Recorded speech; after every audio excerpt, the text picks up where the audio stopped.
తర్వాత రాగమే పేరుగా పెట్టుకున్న చిరంజీవి వస్తుంది సౌభాగ్యవతి.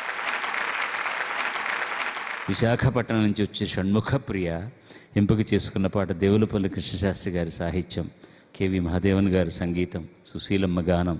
సంపూర్ణ రామాయణంలో శబరి పాడిన ఊరికే కొలను నీరు ఉలికులికి పడుతుంది అన్న పల్లవితో సాగే అద్భుత గీతం. ఊరికే కొలను నీరు ఉలికి ఉలికి పడుతుంది,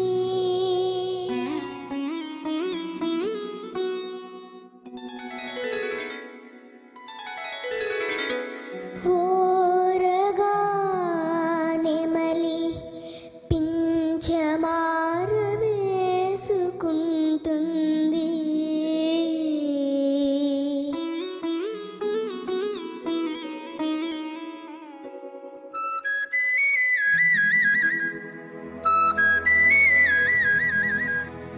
ఎందుకో ఎందుకో ప్రతి పులుగు ఏదో చెప్పబోతుంది,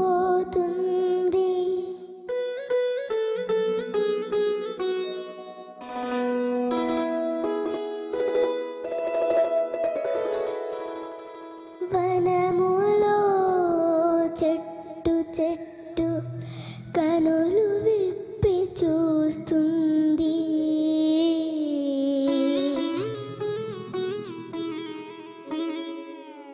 ఉండుండి నా ఒళ్ళు ఊగి ఊగిపోతుంది,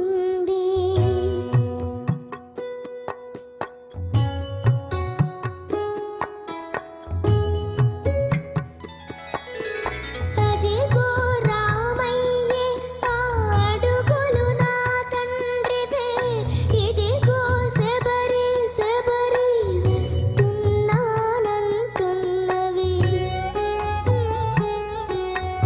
కదలలేదు వెర్రి శబరి ఎదురు చూడలేదని, నా కోసమే నడిచి నడిచి నడిచి నా కన్నా నిరుపేద నా మహారాజు పాపం అదుగో,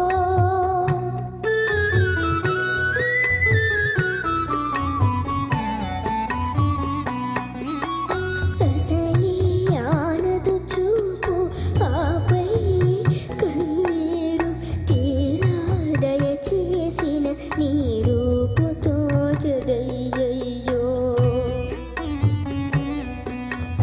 ఏలాగో నా రామా ఏది ఏది ఏది నీలమేఘమోహనము నీ మంగళ రూపము. ధన్యవాదాలు. సందర్భం అందరికీ తెలిసిందే. శబరి ఎదురు చూస్తోంది రాముడు ఎప్పుడు వస్తాడా అని. ఎప్పుడు వస్తాడో ఆయనకు తెలియదు. ఆయన ఎప్పుడు వచ్చినా ప్రతిరోజు ఆయనకి ఏదో చేయాలని తాపత్రయం. ఆఖరికి పళ్ళు కూడా రుచి చూసి పెట్టింది. ఇది కవికి చెప్పే సందర్భం. కవికి చెప్తే ఏం రాస్తాడు కవి? వాళ్ళకు తోచింది వాళ్ళు రాస్తారు.